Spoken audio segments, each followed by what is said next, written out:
Xin chào tất cả mọi người nhé. Hôm nay kênh Hình Chiêu TV xuống làm ăn ngon giao lưu với anh chị ở đây.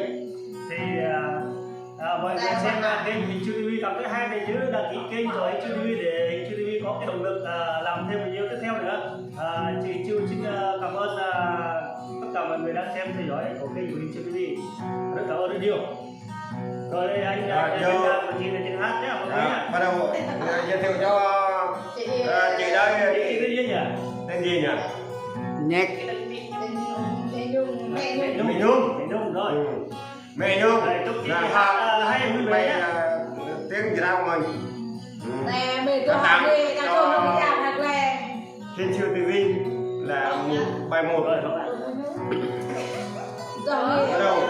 Rồi.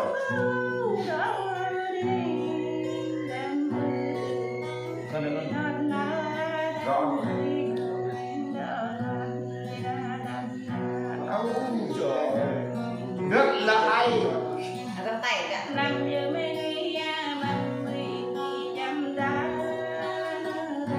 Làm đam mê là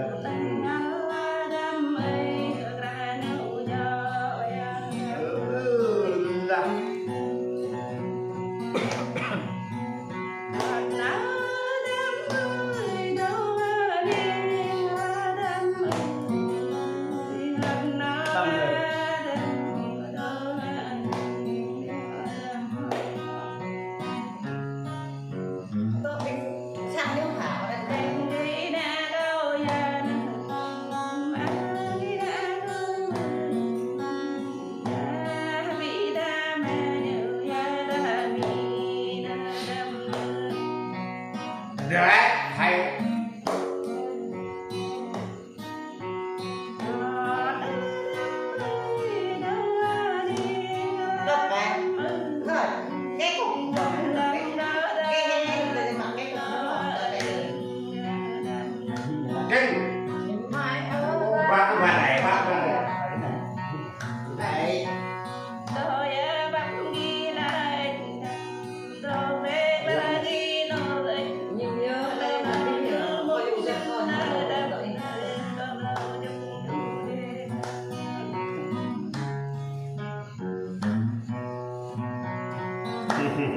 Quên đường.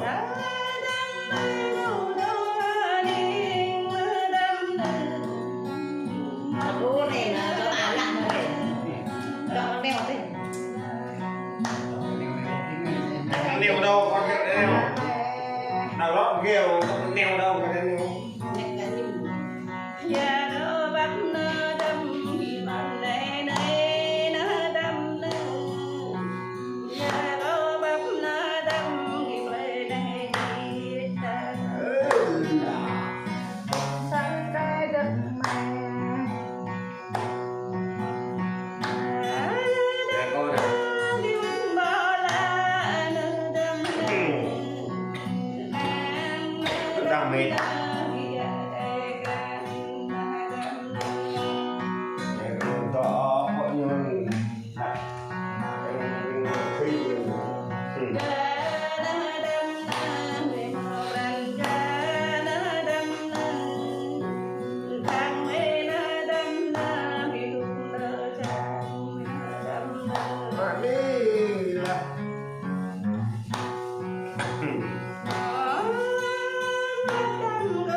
mà có phải mi cái nã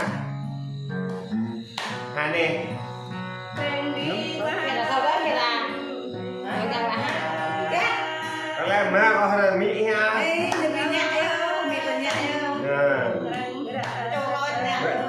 năng mi là nó có ra cho tôi biết nè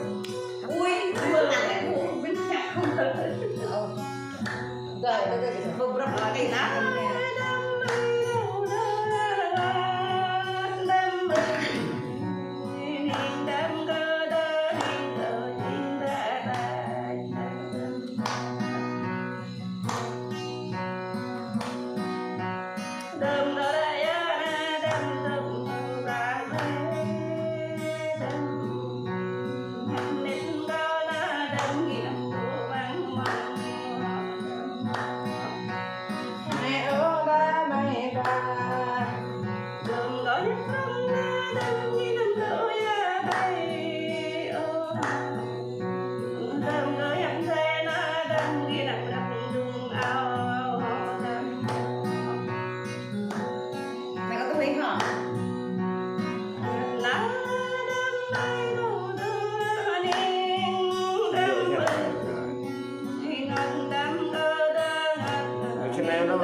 cặp luôn rồi, phút rồi.